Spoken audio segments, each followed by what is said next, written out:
The rumor on the street is rates are coming down. So the big question is, should I wait to purchase? You better get fired up. Happy Friday, my man. How you doing? I am great. It is Friday. Thank you for reminding me. That's awesome. It's Friday. That's right. It's almost pool time. Sundays are my day off, man. So I'm looking forward to the pool. But it's been chilly out. I don't even know what it is today. Is it even 80? No. When I looked a few hours back, it was in the 60s. Woo! That's chilly. And I'm from Minnesota, so I should have thicker blood in me, but I think it's all kind of gone away. I'm an old guy now in Florida. So what do you do? So, Nate, let's start this off by first addressing, have rates truly gone down? That's a rumor that a lot of people are talking about, but a lot of people too don't realize that rates go down and then they go back up and then they come back down and then they go back up. So it's kind of relative to, okay, what are you talking about? So could you talk maybe about the last 3 to 6 months of rates and where we're at today? Yeah, we've definitely seen some fluctuation over the last several months. Let's condense it to a 3-month window. And we've seen rates that were peaking in the 8s come back down into the 7s, go back up to the 8s, come back down to the 7s. I would say over the course of the last 3 or 4 weeks, we have seen some gradual rate reductions. But I want to make sure that I'm also framing that with, when I say we're seeing rate reductions, we're not seeing 0.25%, 0.5% rate reductions. We're seeing day over day that rates are getting better by 0.1%, or maybe the cost of the rate has improved, but the rate itself hasn't really moved too much. Today, as a matter of fact, job numbers came out and they were not where everybody expected them to be. And today we're going to see rates probably come out. Well, what time is it? After 11? Rate sheets today are probably going to show higher rates than yesterday. I'll tell you that. We'll see what happens over the next 15 to 20 days, but today's rate sheet is going to be higher than yesterday's. Okay, so Nate had said that, the rates have gotten a little bit better, but the pricing of rates have gotten better too. Talk to us about what that means, pricing of rates. What does that mean? Yeah, so every lender is going to have a bit of a different cost when it comes to getting the same rate. I went over an exercise earlier this week with a group of real estate agents, showing them how when you look at multiple lenders offering the same rate, let's just call it 8% for the sake of conversation, every lender's cost for an 8% rate is going to be a little bit different. And the cost just means how much out-of-pocket expense is it going to be to the buyer. So you've heard people talk about buying points. When we're looking at getting an 8% rate, how much does it cost me to get that 8% rate? Some lenders are going to say, hey, it doesn't cost you anything, Joe. I'll give you that rate and it's not going to cost you anything. Some are going to say, I'll give you that rate and I'll give you a small premium. Maybe I'll give you a $200 lender credit. Other lenders are going to say, hey, Joe, you want that 8% rate? It's going to cost you $200. So when we look at the cost, the price to get the same rates, sometimes there's going to be fluctuations between lenders. So when we're seeing rate improvements, that doesn't mean that the rate itself has actually moved. It just means that instead of it costing you $200, maybe now it is free. Or maybe it's going to give you a benefit of $200, a credit of $200, but the rate itself is static. Yeah. And I think it's important for everybody to know that, yes, it'll differ a little bit from lender to lender, but it also differs from loan type to loan type, right? You're going to get a different rate on an FHA versus a VA versus a conventional. And it also differs depending upon your credit. And it's not just your credit score. A lot of what they're looking at is your credit history. And it depends on the type of property you're purchasing. Are you going to be purchasing a homestead, just your run of the mill, hey, I'm purchasing this home for my family? Or is it a rental that you're going to rent out? Or is it a piece of vacant land? Or all these things have different rates, right? So I'm going to ask Nate a question here shortly that he hates, and all lenders hate it. And I get why, which is what are rates looking like right now? And the reason it's tough is because it depends. Do they have horrible credit? Do they have perfect credit? Are they looking at an FHA loan or a conventional loan? It's really tough.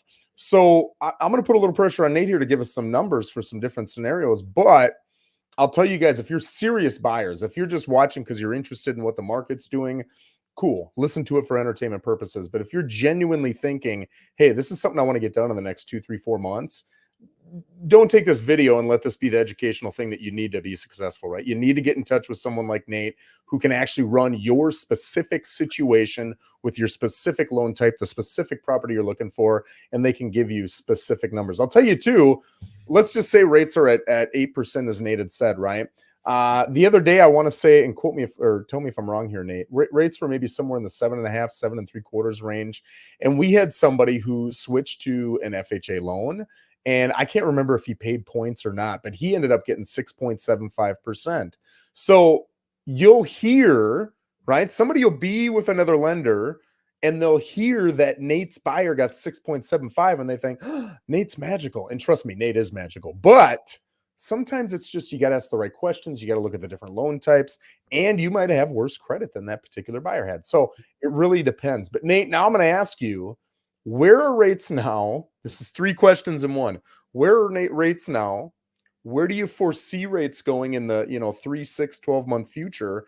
And I think the most important thing, at least for me, is why do you think that? What are you seeing right now? What are you hearing that you think is going to impact rates most over the next 3, 6, 12 months?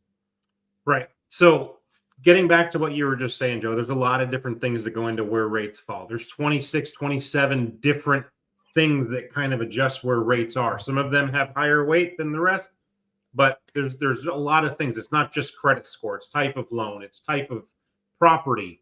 It's zip code. There's a lot of different things. So rates right now, I would say you're probably, if you're getting a conventional vanilla everyday loan, I would say today, without quoting APR, you're probably going to be somewhere between 7.75 and 8% for most people. If you're not paying any, you're not paying any major points. For that, no. No. I would say most people with great credit, putting down a good amount of money, average guy, let's just say that, the average Joe, no Rosen intended, is going to probably be 7.75 to maybe 8% today. Where rates are headed, we think, based on the Fed saying that they're going to have some reductions in the federal fund rate, which again is not a mortgage rate, but those things tend to influence mortgage rates. They could influence them up or they could influence them down. It just all depends on the sentiment and if people believe that the Fed's doing it for the right reasons. But the Fed's starting to say that they have a grasp on what's going on with inflation, and they're starting to see that they can drive the inflation down a little bit. So with the Fed saying that they plan to do that next year, we're starting to see a little bit of relief in rates. So maybe in the next 6 to 8 months, we will see rates come down a little bit. And again, what does a little bit look like? I'm not saying we're going to have 3 and 4% rates, guys. We're not. I don't want anybody to think that. And if you read that on the internet, it's completely based on fictitious things. Yep. We're not going to be in the 3s and the 4s. We could see rates come down into the low 7s. We could see them get down into the 6s, maybe. But what happens if you wait 6 or 8 months to get those rates? You're going to end up paying more because then everybody else is going to come back in. The prices are going to go up. And what you think you're saving in rate, you're losing in appreciation, amortization, and it's getting wiped almost completely away by the home price. So that's not to say wait 6 or 8 months to buy. That's to say in 6 to 8 months, people that are buying might be able to get the exact same monthly payment that you have now at the higher rate. So let me ask you this, Nate. Let's just say, because it sounds like you're saying rates could drop maybe 3/4 of a point if we're lucky. And I know that's a complete guess, and you've got 83 asterisks to that. But let's just say, I'm going to put you on the what's the word I'm looking for? I'm going to put a little pressure on you. Yeah. Let's just say I'm looking at a $400,000 home, and my rate is currently 7.75. But I decide to wait, and my rate comes down 3/4 of a point to 7. What kind of savings am I looking at per month in principal and interest? 7 versus 7.75 on 400 grand. Okay, let's look at it. So 400 grand. Yep, that's 4. And guys, while he's running this, I want you to know why I'm asking. I just did a video on this maybe a week or two ago where my whole pitch was, as a dad, right, talking to my daughter, don't make a decision based on what's comfortable or convenient. Right now, it is not comfortable to get into a rate that most of us perceive as high. Why do we perceive it as high? Because we have been extremely blessed with 2, 3, 4% interest rates for years. So that is our perspective. Based on that perspective, current rates are high. If you look back 20, 30 years ago when rates were 17, 14, 12%, 7.75 sounds incredibly attractive, right? So it's all about perspective. So I understand fully that prices are higher than people are comfortable with and rates are higher than people are comfortable with. But the suggestion I would give to my daughter is quit basing your decisions on your emotions. Instead, have someone like Nate run the numbers. And the coolest thing that's going to happen, you got two things that could happen. Either Nate is going to tell you you're wrong, and the numbers on owning are going to be better than the numbers on renting, and he'll show you the why. Another thing that'll happen is he'll say to you, you're right. It doesn't make sense looking at this analysis for you to purchase. I would continue renting. Here are the pros and cons.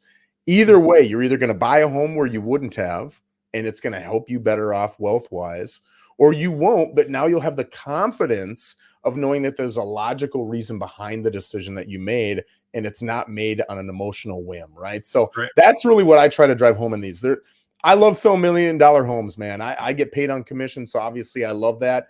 But I'll tell you, there's nothing more fulfilling to me than taking someone who's been blowing all their money on rent for years, and that's all they've ever been exposed to because their mom and dad rented, their grandparents rented. That's all they know, and they've built up no equity in their home. They've got very little wealth, and I can get them to purchase a home. And then 5, 10 years later, they give me a call, they send me a text, and they say, holy crap, Joe, I've got 6 figures worth of equity in my house. I can't even imagine selling right now. I've never seen a 6-figure check. That is the most fulfilling thing that happens in my business, and it is awesome. That is why I do a lot of these videos, guys. So again, I'm not trying to lead you down a stray path, but if we can take you from renting and blowing all your money on somebody else's mortgage and get you into your own, and now you can build wealth, that makes my day, right? Absolutely. So Nate, I think I carried the attention there for a while for you. Yes. So let's talk about that 3/4 point difference. 400 grand, 7.75 versus 7. What's the savings per month? Sure. So at $400,000, 775, which is 7.75, your principal and interest payments about $2,866. If we cut a quarter off of that and we get it down to 7.5, then your payment goes down by $70, and that would bring it down to about $27.97. If you were able to take another quarter off and get it down to 7.25, your payment's going to go down to about $27.29. So it's an $82 savings with that 0.5% gain. But if that happens, let's talk about it again, that your home price, the loan amount, is going to go up incrementally as well. So let's just say at that 7.25, where now you're in at $27.29. Let's just say that you have to finance an extra $25,000. It's not $400,000. Now it's $425,000. That $27.29 payment jumps up to $28.99. Yeah. And I would add, if you got in a year prior, at the end of the year, right? Yeah. Even though your value, you paid less in price, which is awesome. Your rate's a little bit higher, which is less awesome. But at the end of the year, you've got a lot of equity into your house, right?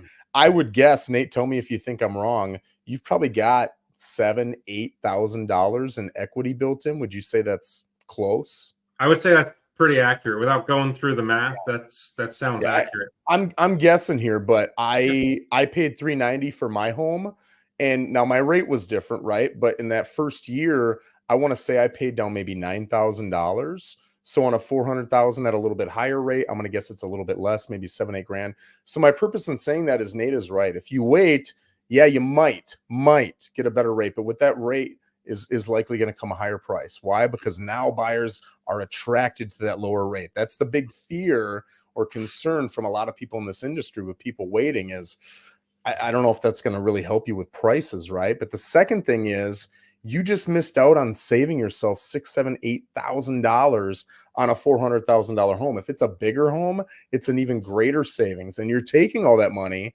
and you're paying down Nate, the landlord's mortgage for him. And that's what I'm trying to stop. That's what I want to get you guys to. Again, I know it's uncomfortable, but holy smokes, if we can get you in there.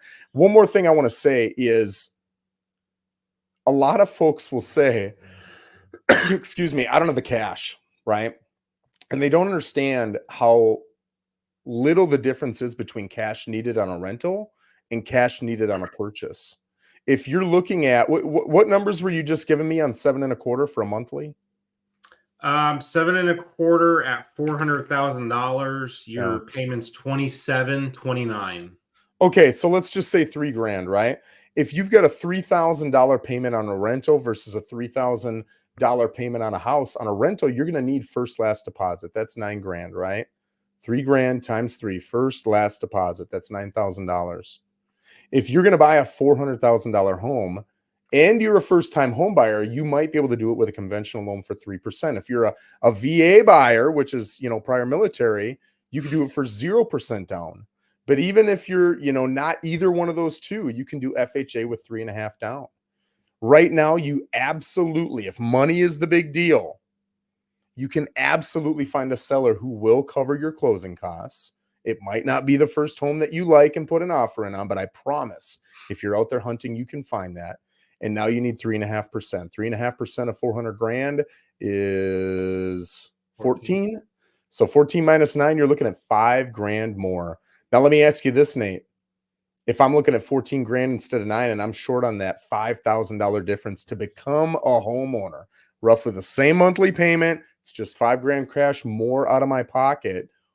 Can I get my family to help me with that $5,000? Absolutely. And you can have multiple donors.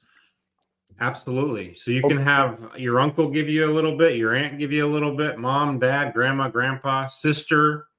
What about my IRA or my 401k or just something where like it's $5,000? It's not going to change my retirement plan, but it's going to change my housing plan and help me to start build wealth. Is that something I can pull from? You absolutely can. And a lot of the 401ks will give you what's called a home buyer loan, where it doesn't impact your taking out cash early. You're going to have to pay it back. Obviously, it's not giving it to you to keep it out, but they're not going to give you the tax penalty and the implications that usually come with early withdrawals. But you'll have to talk to the 401k holder, the financial institution that holds it, to understand what the terms and conditions are. But that's absolutely an option for sure.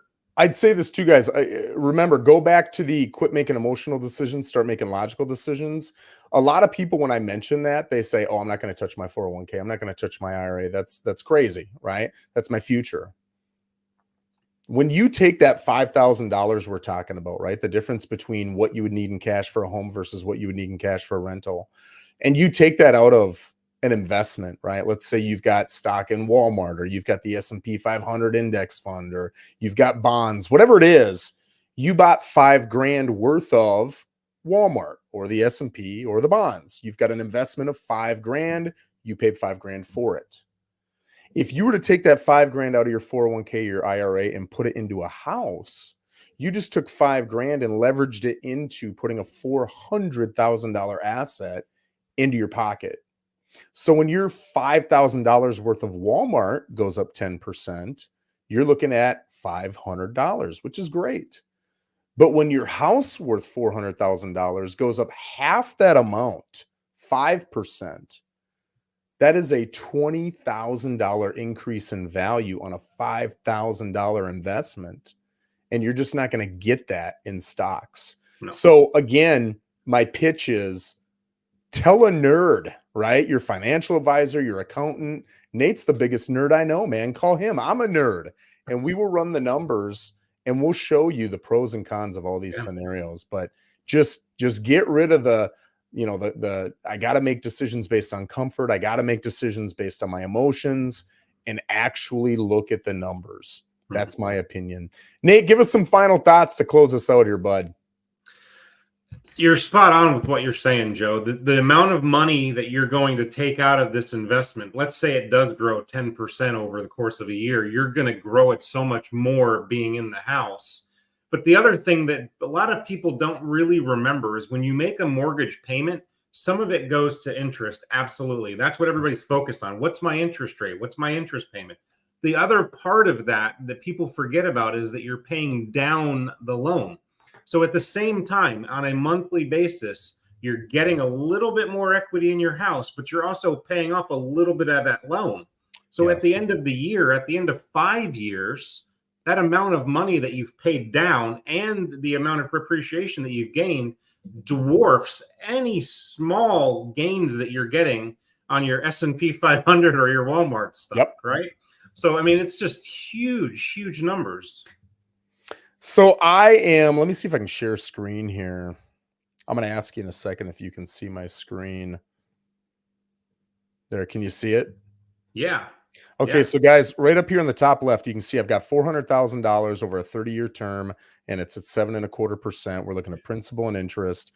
2728, I believe that's exactly what Nate had shared with us. Look at this though. Just look to 12, right? Or I'm sorry, I thought this was months. So this is years. Look at the first year. A lot of people are going to say, "Holy smokes, I'm paying $29,000 in interest. That's crazy, Joe." Right? And you're paying a total of, it's roughly 29 and a hair under 4. Let's just call it 32.5-ish. It's probably 32.7. So you're paying 32.7 that year.